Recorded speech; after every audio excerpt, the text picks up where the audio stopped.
Our title this morning is called, How Are You? Hopefully you're really peaceful right now. Hopefully you're feeling the stillness and the calm.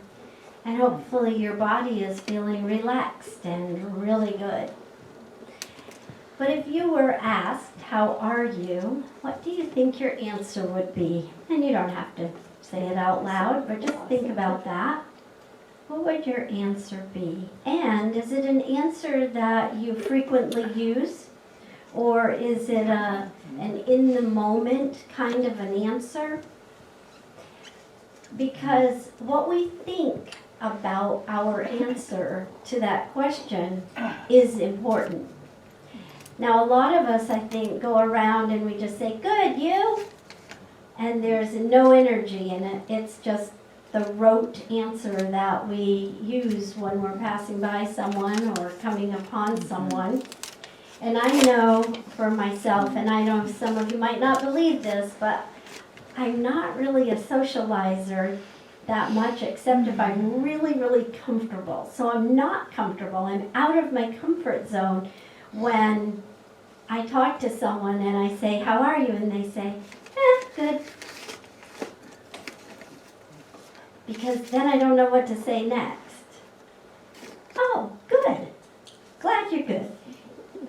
Or, is there more to that? No.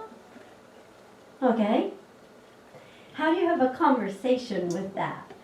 So, is the purpose to the question a friendly greeting passing by, and then as you move on and the person said good, you're knowing goodness for them?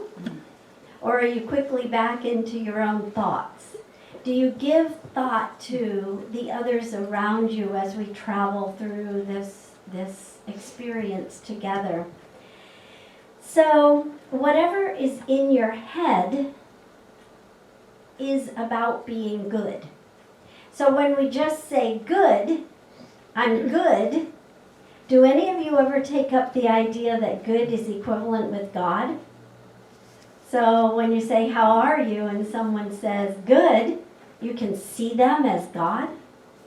Ooh, good. Glad to hear that. I was thinking about the word that sometimes I've heard. I don't know if I've heard it in response to how are you, but the word fantabulous. Have you heard that as a response, any of you? Yes, okay. Some of you know? Nope, some no's, some yeses, okay. So, fantabulous. And I know I say it sometimes, I'm fantabulous. But I never really thought about what that meant. I just know that a lot of times when people say, how are you? I'm excited and I'm inspired about living and life. I get pretty excited just to be alive and be in nature and love the world and love the people in it. And so fantabulous is, I think, a part, whoever made it up, maybe it was me. I would be surprised. Yeah, I always think that, right? I read something Ernest Holmes said like 100 years ago, and I think, how did he know to say that? I'm the one that said that first, but I wasn't born, of course, so it couldn't be. But fantabulous, I think, comes from fantastic and marvelous. But then what about the B in the middle? Fabulous. Mm-hmm. Fabulous, fantastic, fabulous, and marvelous. Or maybe only fabulous. Oh, so now that puts a new twist on it. Thank you, Mark. Because now the new twist is it can be any of those. New meaning to how are you? How are you? Are you good? All of those. It could be all of those, yes. Well, hopefully it is all of those. I know another one that comes to my mind when I say fantabulous is fun-tabulous, because I like to have fun. Now, I will admit that no one gets my jokes, especially my family. They all have great senses of humor, and they all laugh at each other, and they all get it. And I'm sitting there going, what's so funny about that? And then I'll say something I think was very funny in response, And no one laughs, and I'm like, that was a joke. And they go, okay, Mom. All righty, good. Keep it up. So, but what do you do with that? When those day-to-day things come up for you, because you know it's funny maybe to hear about some of my experiences, but what do you do with those day-to-day experiences? Because that's how you are. How you handle and deal with and create a pattern of your thinking about your day-to-day living is how you are. And we're always creating more of that. And so it's not necessarily taking, in Science of Mind, the biggest thing that you can think of that's a problem in your life, and then just living your life to reveal a healing in that. Yeah, you probably, if it's a big thing in your life, you probably want to give it attention. But it's about the daily living. It's about our interactions with each other or with ourselves. It's about our daily thoughts as we have to do things like prepare a meal or clean the bathroom or whatever, drive somewhere where we're headed.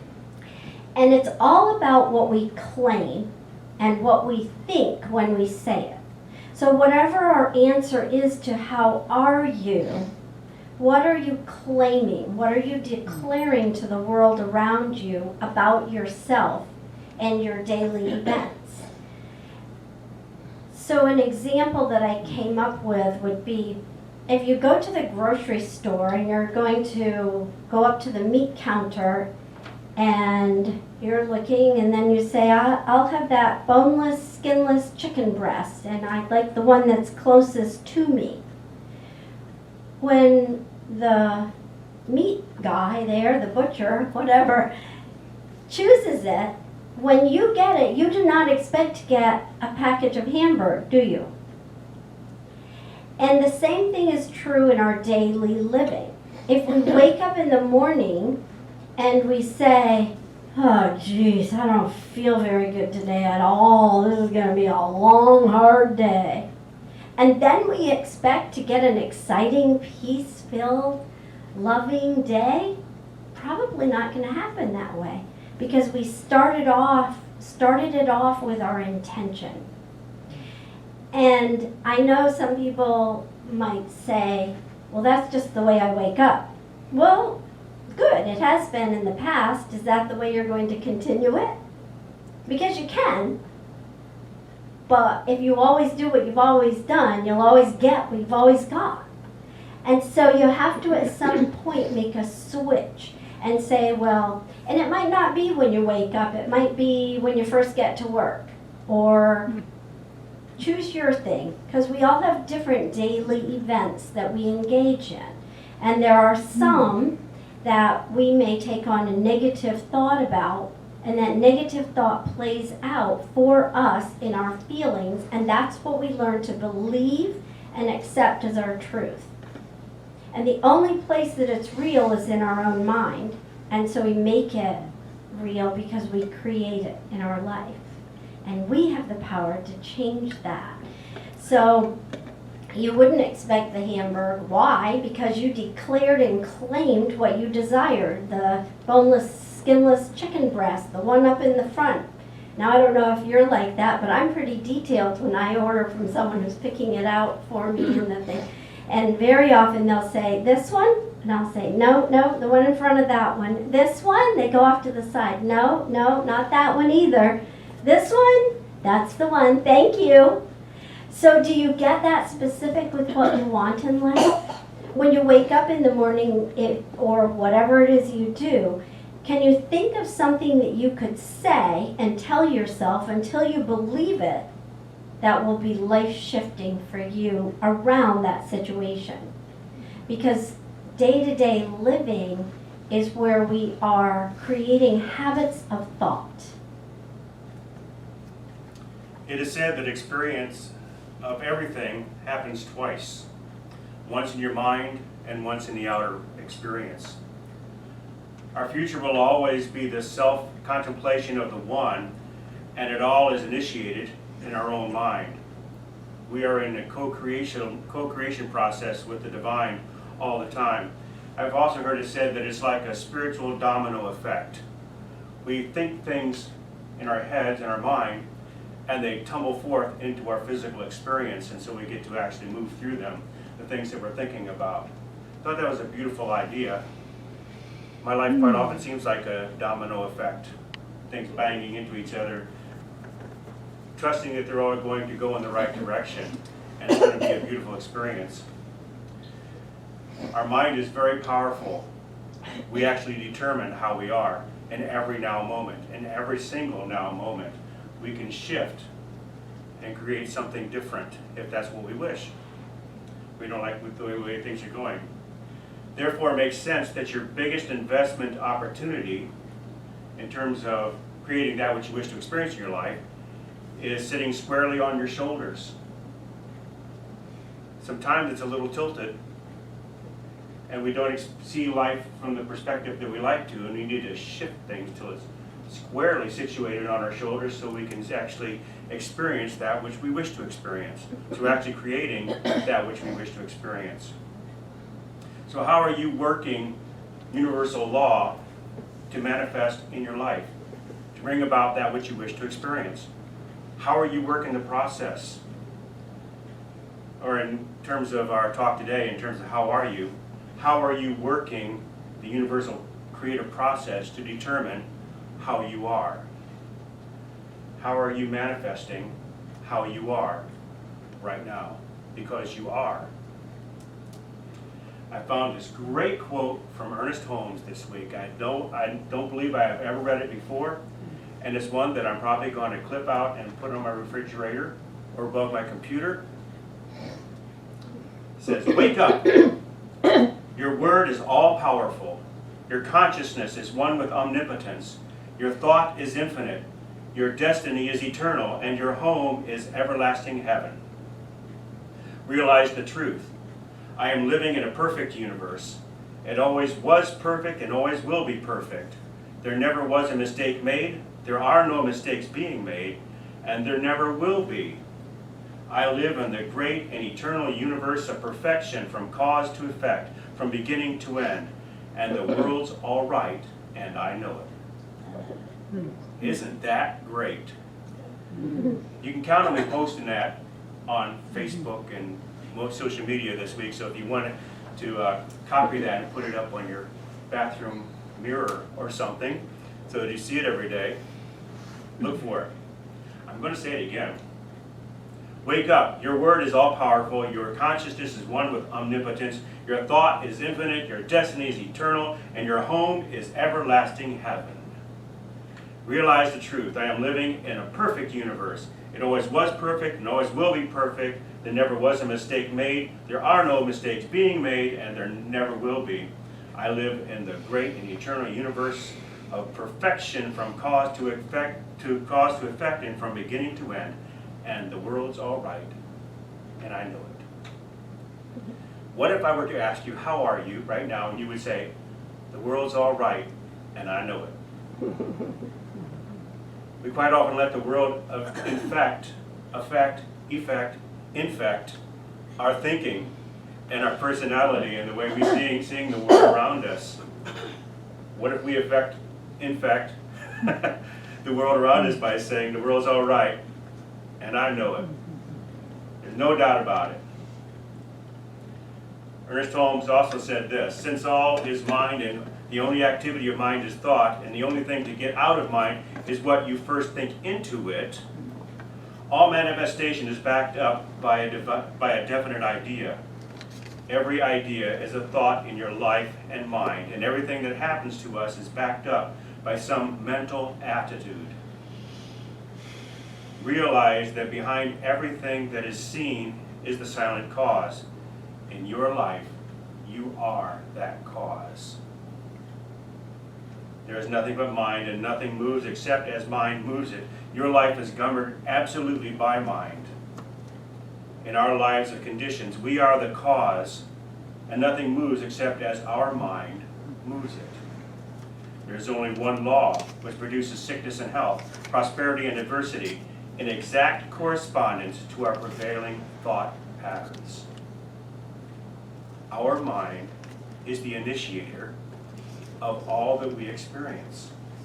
Our mind is the creator of all that we experience. Our life is an picturing of what we think. If you don't like it, simply change your thoughts. It's that easy. That's what the Bible means when it says, be ye transformed by the renewing of your mind. That's a biblical way of saying change your thinking, change your life. If you don't like what you're experiencing, change it. You have the power to do so. So I can ask you, how are you? You say, well, a little bit ago I was thinking something else, but now I'm thinking something new, and hey, the road's all right, and I know it. That simple. All that we experience are projected thoughts brought into manifestation. Our future and our fortunes and our losses all begin in consciousness.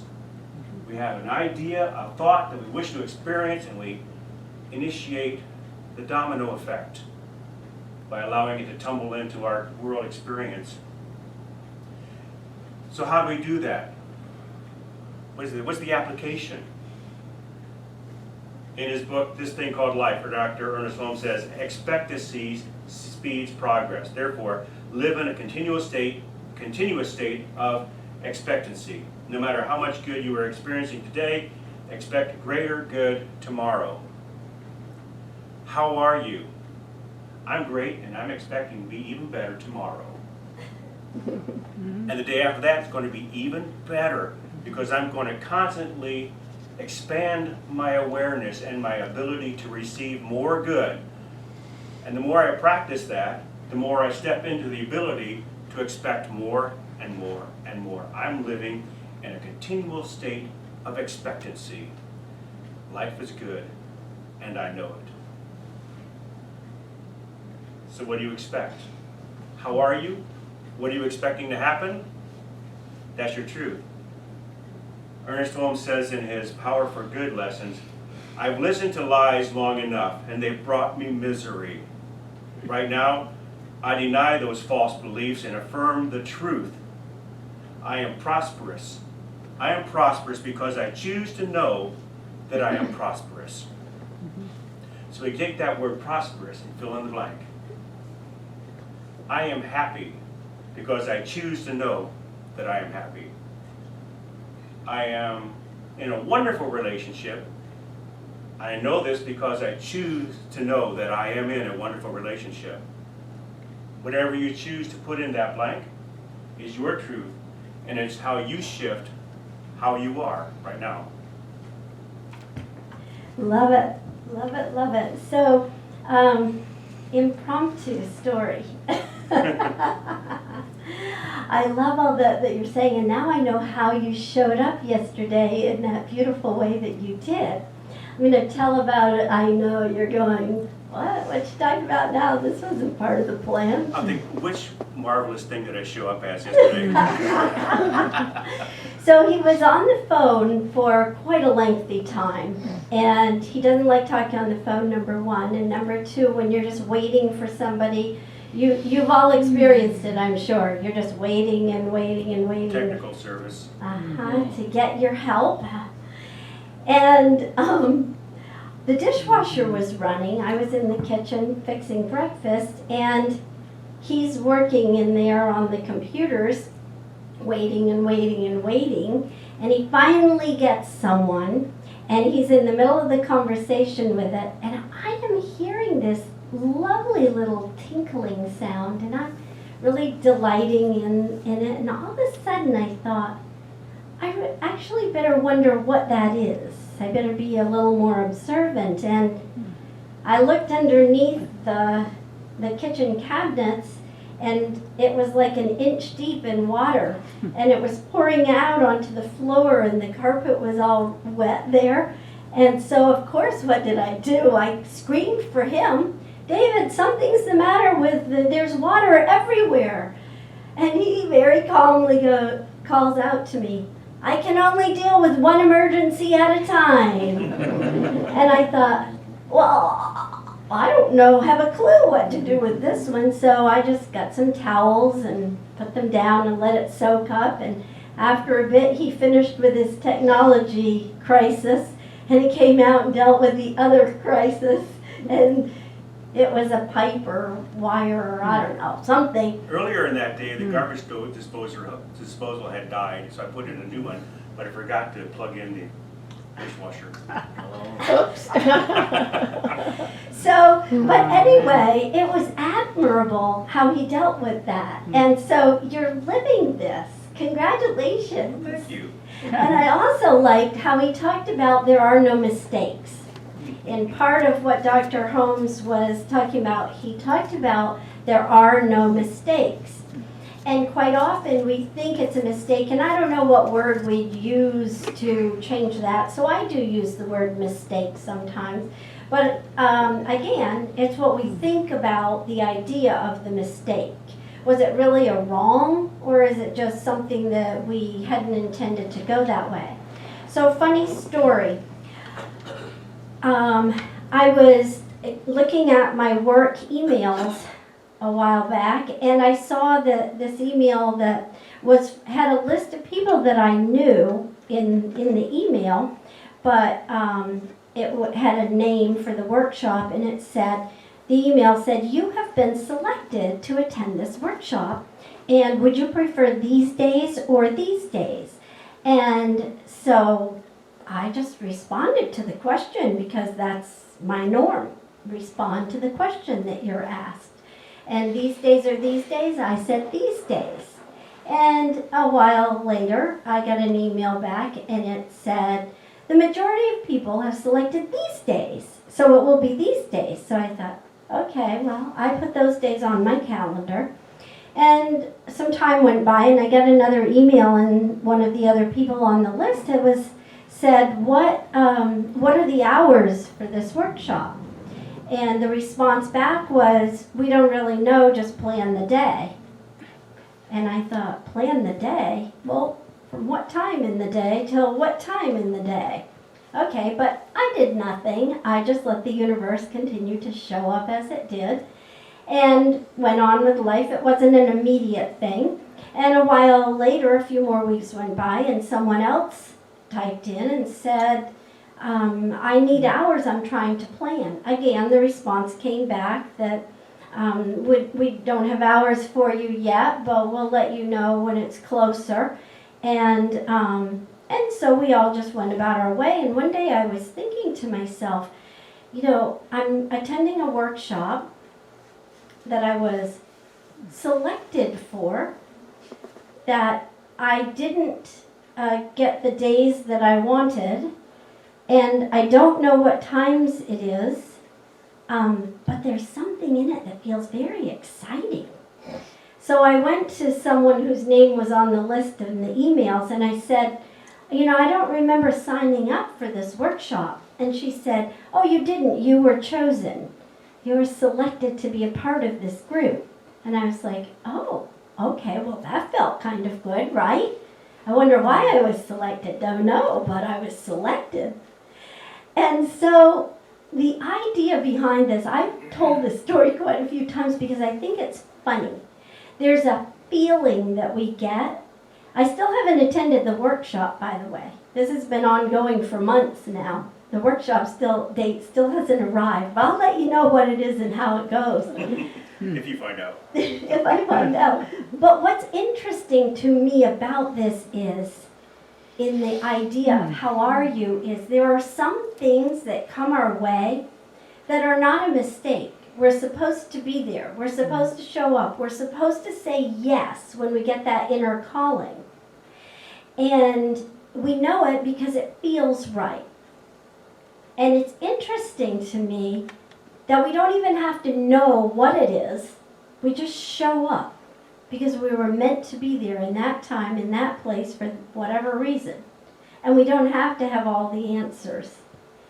So I invite you to look at your life too, and to see if there's anywhere that you're shutting down and saying no to something that might be pretty exciting if you say yes to it. I also have an Ernest Holmes quote that I like about this. And it's about the mind that you were talking about, so it's very connected. It's from Effective Prayer. And he wrote, I believe that the relationship between God and man, between the infinite and the finite, is a direct one, and that the avenue through which the mind of God expresses to the mind of man is through the mind of man himself. And that's us too, women. So it's that direct connection that excited me, and that you probably feel too sometimes and get excited about, but sometimes we say no if we don't have all the answers, even though inside is a big yes. So what is it you're going to do this week to look at how you are and make a little shift in something that you would like to experience, an adventure you would like to have in some way in life? And enjoy it. And let us know. We'd love to hear about it.